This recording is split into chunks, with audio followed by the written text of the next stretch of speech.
نحمده ونصلي على رسوله الكريم اما بعد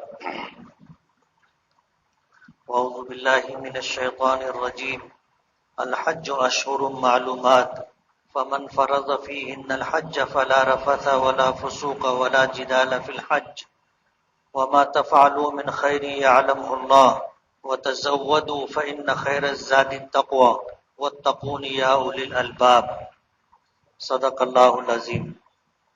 بزرگان محترم اور عزیز دوستوں،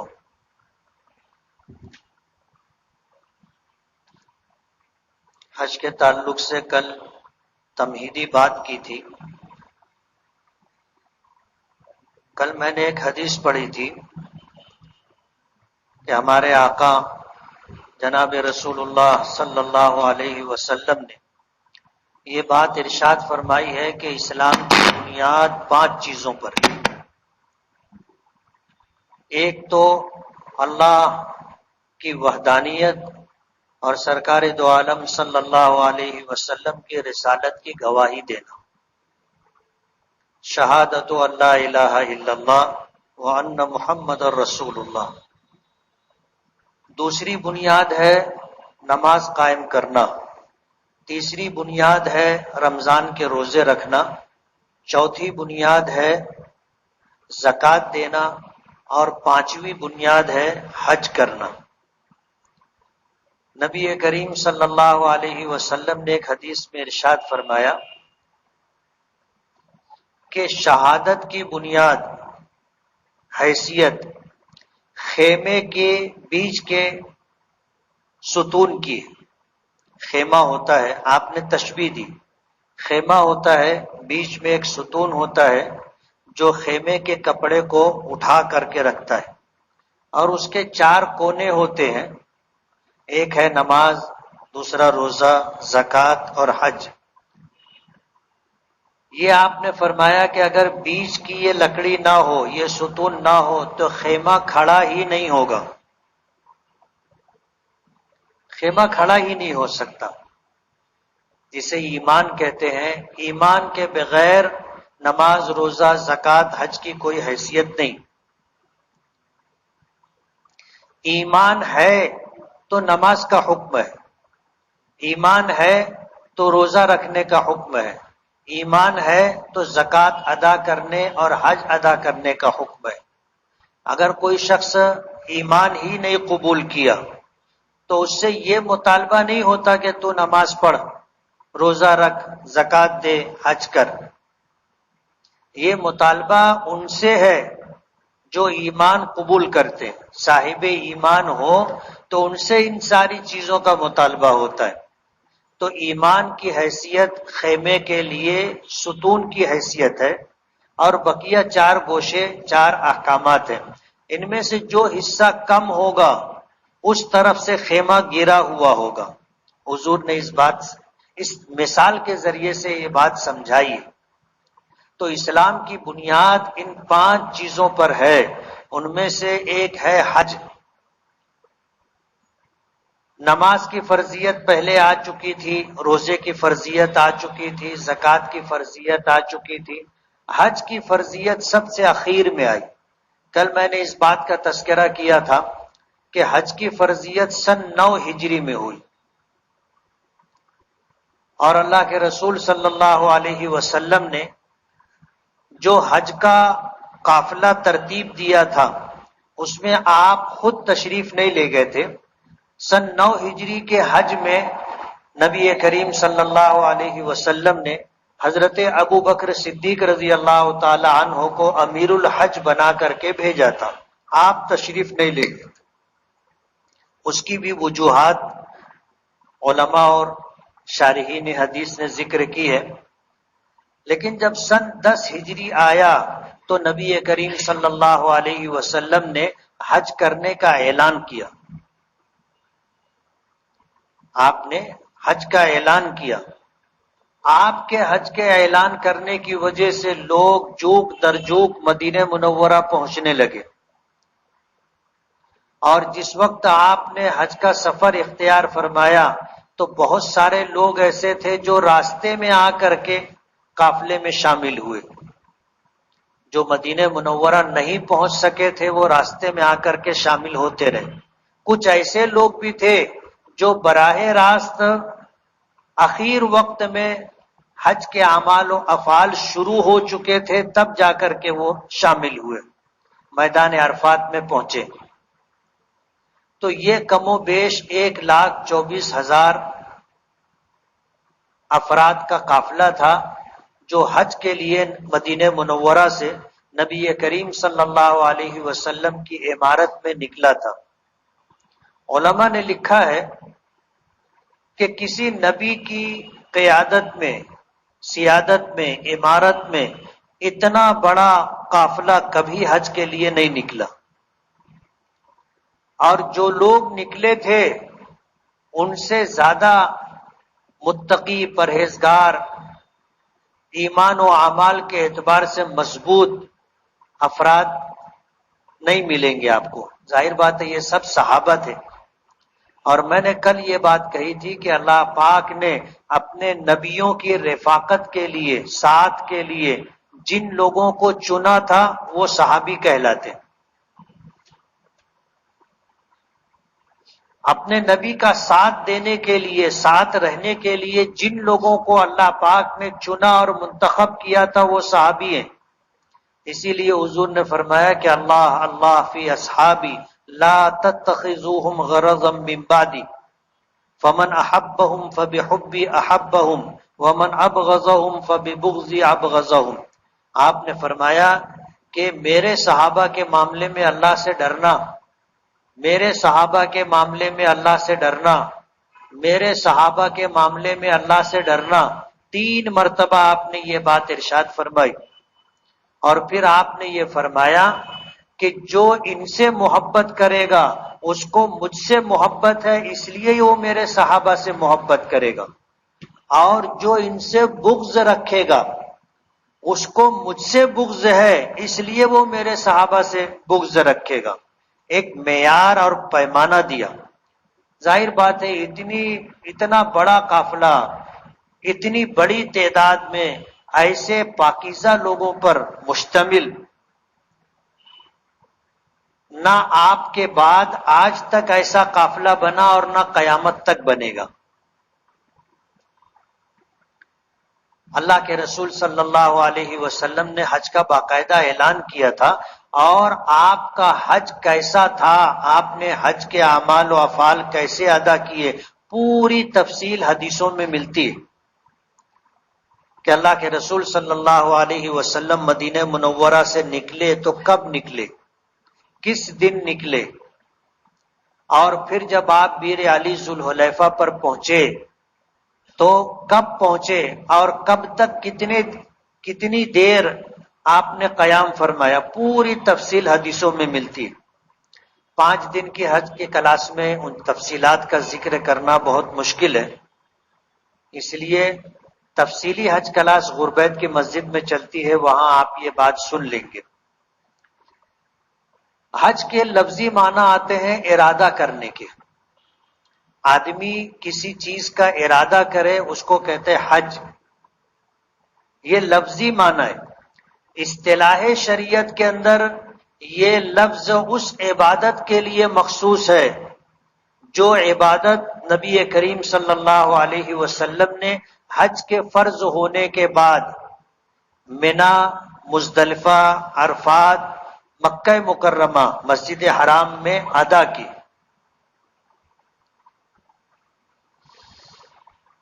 حج کی تعریف اصطلاح شریعت میں یا فقہی اعتبار سے جو تعریف کی جاتی ہے وہ یہ کہ حج کچھ ایسے مخصوص اعمال و افعال کا مجموعہ ہے جنہیں مخصوص وقت میں مخصوص مقامات پر ادا کیا جاتا ہے.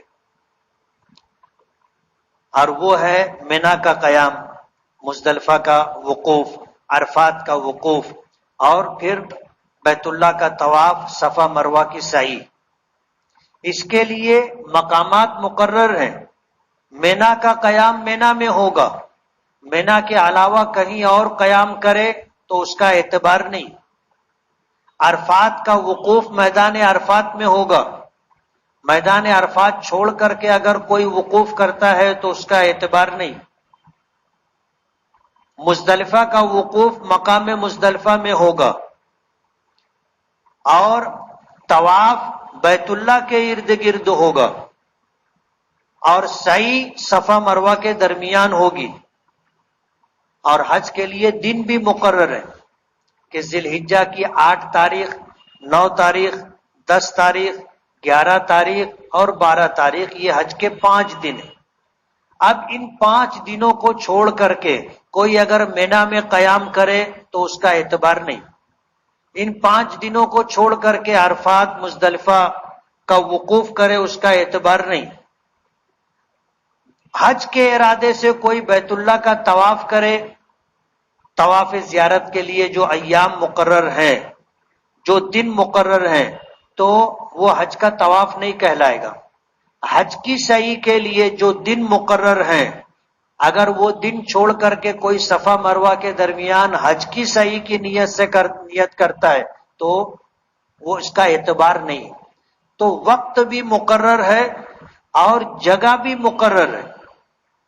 حج کے لیے 5 دن ہے، ذی الحجہ کی 8، 9، 10، 11، 12 تاریخ. اور پھر ان میں جو اعمال ہیں ان کی ادائیگی کے لیے مقام اور جگہ متعین ہے کہ تم کو اس جگہ پر ہی یہ کام کرنا ہے تو ہی اس کا اعتبار ہے.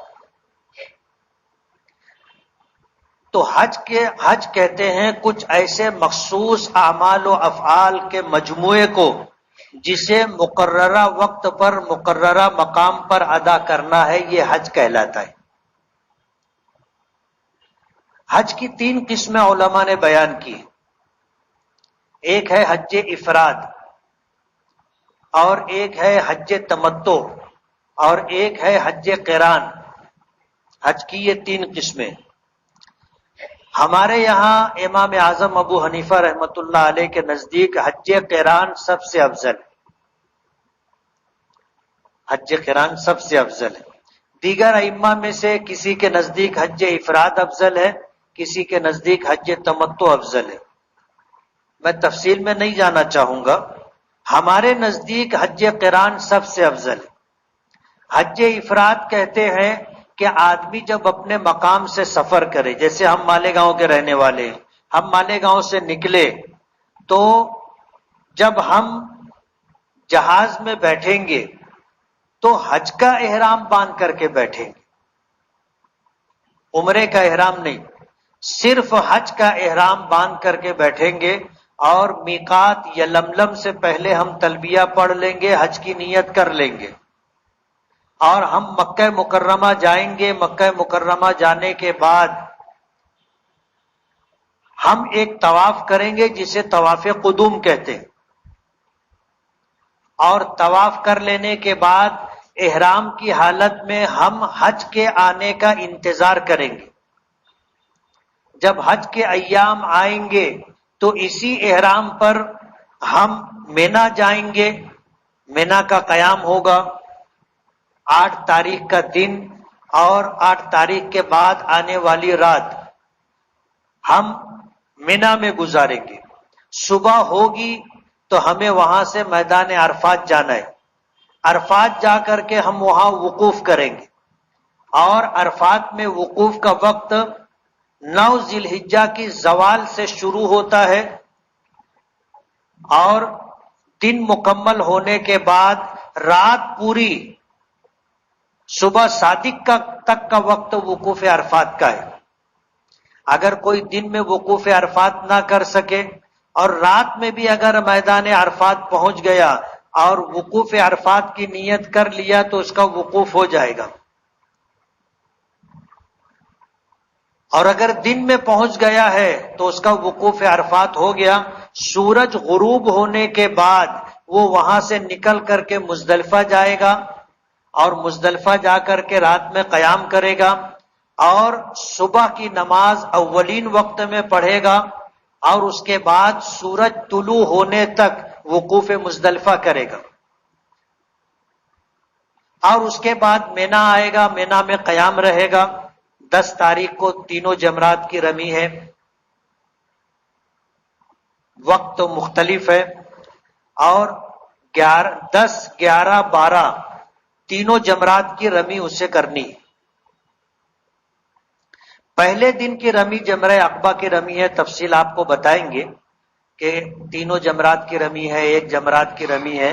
آپ اتنا ذہن میں رکھیں کہ 10 11 12 3 دن جو ہے آپ کو جمرات کی رمی کرنی ہے، اور انہی 3 دنوں میں آپ کو طواف زیارت اور صفا مروہ کی سعی بھی حج کی نیت سے کرنی ہے۔ تو جو احرام ہم یہاں سے حج کا باندھ کر کے گئے تھے اور ہم نے حج کیا، اس میں عمرہ نہیں ہے، اس میں حج سے پہلے عمرہ نہیں ہے، تو یہ حج افراد کہلاتا ہے۔ دوسرا حج ہے حج تمتع۔ تمتع کے لفظی معنی آتے ہیں فائدہ اٹھانے کے، اور اس حج کو حج تمتع اس لیے کہا جاتا ہے کہ آدمی حج کے ارادے سے جا رہا ہے، لیکن حج کے ساتھ عمرے کی بھی فضیلت، عمرے کا بھی ثواب حاصل کرنا چاہتا ہے۔ تو وہ جب یہاں سے روانہ ہوگا، جیسے ہم مالیگاؤں سے روانہ ہوں گے، تو مالیگاؤں سے روانہ ہوتے ہوئے ہم لوگ جب مکۃ المکرمہ کے لیے، جدہ کے لیے یا مدینہ پاک کے لیے نکلیں گے، جو بھی ترتیب فلائٹ کی ہوتی ہے، تو یہاں سے جو احرام باندھا جائے گا وہ صرف عمرے کا احرام باندھا جائے گا، حج کا احرام نہیں باندھا جائے گا، صرف عمرے کا احرام باندھا جائے گا، اور عمرے کی نیت کی جائے گی، تلبیہ پڑھا جائے گا، اور جب وہاں مکہ مکرمہ پہنچیں گے تو مکہ مکرمہ پہنچنے کے بعد ہمیں عمرے کے افعال ادا کرنے، عمرے کے افعال ادا کرنے ہیں۔ عمرے میں 3 چیزیں ہوتی، ایک تو ہمیں عمرے کا احرام باندھنا ہے جسے شرط قرار دیا گیا ہے، دوسرا جو ہے بیت اللہ کا طواف ہے جسے رکن قرار دیا گیا ہے، فرض قرار دیا گیا، اور تیسرا صفا مروہ کی سعی ہے جسے واجب قرار دیا گیا۔ 3 کام ہیں، عمرے کا احرام باندھنا، عمرے کی نیت سے بیت اللہ کا طواف کرنا، عمرے کی نیت سے صفا مروہ کے درمیان سعی کرنا۔ یہ 3 کام کر لینے سے عمرے کے اعمال مکمل ہوتے ہیں۔ جب یہ 3 عمل مکمل ہو گیا تو سر منڈوا لے یا بال ایک پور کے بقدر پورے سر سے یا کم سے کم چوتھائی سر سے کٹوا لیں تو ہمارا احرام اتر جائے گا۔ اب حج کے سفر میں ہم نے فائدہ اٹھایا اور ہم نے عمرہ کر لیا، اب عمرے سے احرام سے ہم فارغ ہو گئے، اب ہم حج کا انتظار کریں گے۔ جب حج کے ایام آئیں گے تو حج کا احرام باندھ کر کے ہم حج کریں گے۔ تو ہم نے ایک سفر میں 2 احرام سے، الگ الگ احرام سے ہم نے عمرہ کیا، ایک احرام سے، اور دوسرے احرام سے ہم نے حج کیا، تو اسے حج تمتع کہتے ہیں۔ اس میں حج کے لیے الگ احرام ہے اور عمرے کے لیے الگ احرام ہے، اسے حج تمتع کہتے ہیں۔ اور اگر ہم نے حج کے اس سفر میں عمرہ اور حج دونوں کو ہم نے جمع کیا ایک احرام میں، تو اسے حج قران کہیں گے۔ یعنی ہم نے یہاں سے جب سفر شروع کیا تو ہم نے احرام جب باندھا تو اسی ایک احرام میں ہم نے عمرے کی بھی نیت کی اور حج کی بھی نیت کی۔ احرام ایک ہے، 2 عبادتوں کی ہم نے نیت کی ہے، ایک عمرے کی نیت کی ہے اور ایک حج کی نیت کی ہے، دونوں کی نیت کی۔ ہم جب یہاں سے مکہ مکرمہ مسجد حرام پہنچیں گے تو وہاں پہنچنے کے بعد پہلے ہم عمرہ کریں گے۔ احرام تو ہم نے باندھ لیا تھا، ہم وہاں پہنچے تو پہنچنے کے بعد ہمیں بیت اللہ کا طواف کرنا ہے عمرے کی نیت سے۔ عمرہ طواف مکمل ہونے کے بعد ہمیں صفا مروہ کی سعی کرنی ہے عمرے کی نیت سے۔ جب ہم نے سعی کر لی تو اب اس کے بعد ہم بال نہیں منڈوائیں گے، بال نہیں کٹوائیں گے، یہ احرام باقی رکھیں گے حج کے لیے۔ جب حج کے ایام اور اوقات آئیں گے تو اسی احرام سے ہم حج کریں گے، اسے حج قران کہتے ہیں۔ قران کے لفظی معنی ہے دو چیزوں کو ایک ساتھ اکٹھا کرنا اور جمع کرنا۔ تو ہم نے ایک احرام میں عمرہ اور حج دونوں کو جمع کر لیا، تو اس کو حج قران کہتے ہیں۔ امام اعظم ابو حنیفہ رحمۃ اللہ علیہ فرماتے ہیں کہ حج قران سب سے افضل حج ہے۔ وجہ اس کی یہ ہے کہ نبی کریم صلی اللہ علیہ وسلم نے حج قران کیا تھا۔ امام مالک رحمۃ اللہ علیہ فرماتے ہیں کہ حج افراد افضل ہے۔ امام شافعی امام احمد ابن حنبل رحمۃ اللہ علیہ فرماتے ہیں کہ حج تمتع افضل ہے، اور حضور نے حج تمتع کیا تھا۔ اب عجیب بات ہے، اللہ کے رسول نے حج فرض ہونے کے بعد کتنے حج کیے؟ صرف ایک حج کیا۔ ایک امام کہتے ہیں کہ حضور نے حج افراد کیا تھا، دوسرے دو امام کہتے ہیں کہ حضور نے حج تمتع کیا تھا، اور ایک امام کہتے ہیں کہ حضور نے حج قران کیا تھا۔ اب آپ بھی سوچتے ہوں گے کہ حضور نے حج ایک کیا، یہ الگ الگ بات کس طرح سامنے آ رہی ہے؟ وہ بات سمجھنے کی ضرورت ہے۔ میں نے حضور کے حج کا جو تذکرہ کیا تھا وہ اس لیے کہ یہ بات آپ کو سمجھانی ہے۔ شریعت میں آپ دیکھو گے فقہی اعتبار سے 4 مسلک ہیں: حنفی، شافعی، حنبلی اور مالکی، اور چاروں کو ماننے والے لوگ ہیں۔ سب سے زیادہ ماننے والے لوگ امام اعظم ابو حنیفہ رحمۃ اللہ علیہ، اس کے بعد امام شافعی ہیں، پھر امام احمد ابن حنبل ہیں، پھر امام مالک ہیں۔ اور اللہ نے ان چاروں اماموں کو مقام قبول عطا کیا، اور چاروں کی اتباع، ان کی تقلید، ان کی پیروی کرنے والے دنیا میں موجود ہیں۔ یہی 4 مسلک دنیا میں چلے، اس کے علاوہ اور بھی بہت فقیہ اور بہت سارے علماء و محدثین گزرے، ان کا اپنا مسلک تھا لیکن اس کو کسی نے قبول نہیں کیا۔ یہی 4 مسلک لوگوں نے قبول کیا اور ان کے مطابق اپنی عبادتیں انجام دیتے۔ نبی کریم صلی اللہ علیہ وسلم جب حج کے لیے نکلے، علماء نے لکھا ہے 24 ذی قعدہ کو آپ مدینے سے ظہر کی نماز کے بعد روانہ ہوئے تھے۔ 24 ذی قعدہ کو ظہر کی نماز کے بعد مدینہ منورہ سے آپ حج کے ارادے سے نکلے۔ آپ جب مدینہ سے نکلے تو آپ ذوالحلیفہ پر پہنچے۔ وہاں سے ذوالحلیفہ مدینے سے زیادہ دور نہیں ہے۔ آپ اگر بس سے جاؤ گے تو آدھا پون گھنٹہ لگتا ہے، آدھے پون گھنٹے میں آپ ذوالحلیفہ پہنچ جاؤ گے۔ یہ ایک میقات ہے۔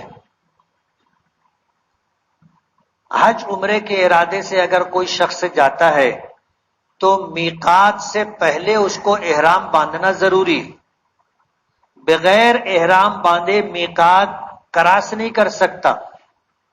اگر بغیر احرام باندھے میقات کو اس نے کراس کیا تو اس کے اوپر دم واجب ہو جائے گا۔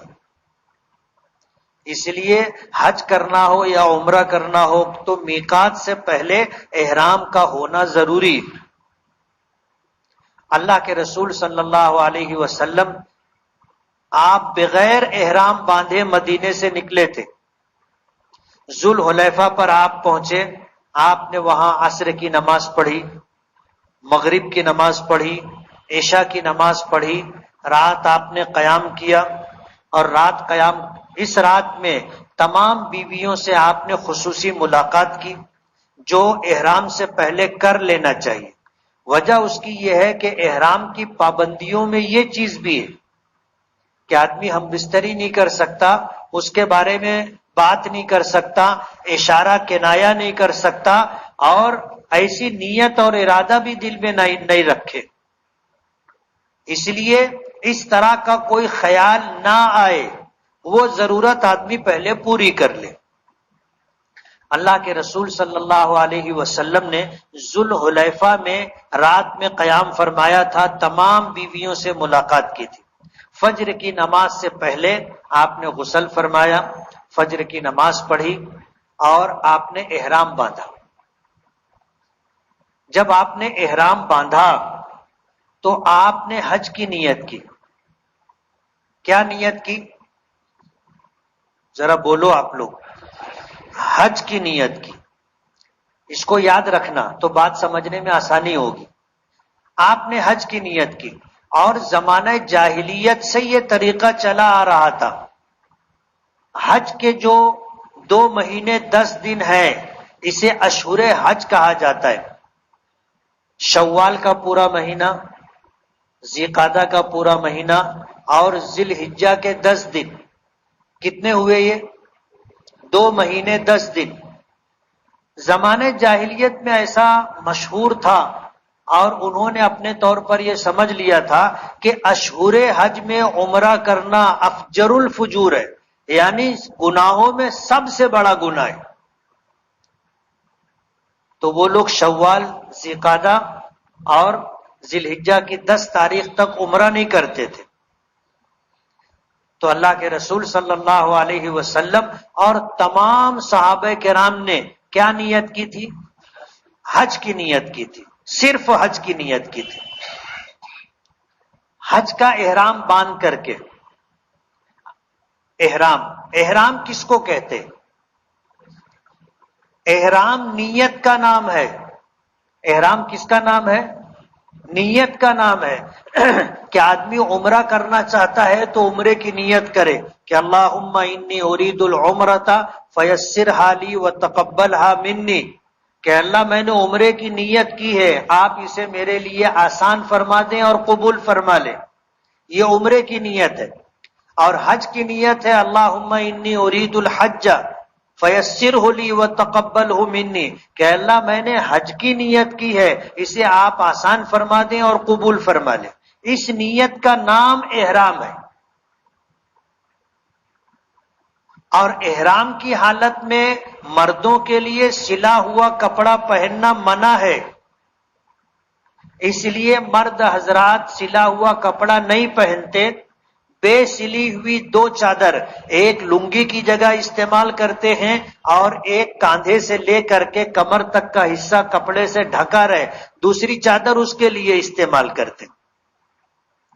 تو یہ احرام کی چادر ہے، احرام کا کپڑا ہے، یہ احرام نہیں ہے۔ احرام نیت کا نام ہے کہ آدمی عمرے کی نیت کرے، تلبیہ پڑھے، حج کی نیت کرے، تلبیہ پڑھے، تو اس کا احرام شروع ہو گیا۔ اگر کوئی شخص سلے ہوئے کپڑے میں نیت کر لے تو بھی احرام شروع ہو جائے گا۔ سمجھ رہے ہو؟ ایک مرتبہ ایسا ہوا کہ ہم لوگ گروپ لے کے جاتے ہیں۔ اب جو احرام کی چادر تھی جس بیگ میں تھی، وہ بیگ ہم نے سامان میں ڈال دیا۔ اب سب حاجیوں کی لائن لگا کر کے سب کو احرام بندھوائے، نماز پڑھوائے، نیت کروائے، تلبیہ پڑھوائے اور سب کو آگے بھیجے۔ جب سارے کاموں سے نمٹ گئے تب یہ ہوا کہ اب اپنے کو احرام باندھنا ہے۔ اب جب بیگ دیکھے تو احرام جس بیگ میں تھا وہ بیگ لگیج میں چلی گئی تھی، اب احرام ہی نہیں تھا۔ اور کوئی ایسا تھا نہیں کہ جو احرام دیوے، کسی کے پاس 2 احرام نہیں تھا۔ ہمارا گروپ تو ٹھیک ہے گیا، دوسرے جو لوگ تھے ان کے پاس بھی 2 احرام نہیں تھے، ہر ایک کے پاس ایک احرام۔ ظاہر بات ہے ہر آدمی اپنی تیاری سے آتا ہے۔ اب ہم لوگوں نے بہت سارے لوگوں سے پوچھا، بھائی احرام کی چادر ہے، احرام کی چادر ہے؟ ارے بولے نہیں ہے، وہ سامان میں ہے، وہ سامان گیا۔ اب جس کو مسئلہ معلوم ہے اس کے لیے بڑی بات نہیں۔ احرام سلے ہوئے کپڑے میں بھی احرام کی نیت کی جا سکتی ہے، تو ہم نے پھر سلے ہوئے کپڑے میں احرام کی نیت کر لی۔ اگر سلا ہوا کپڑا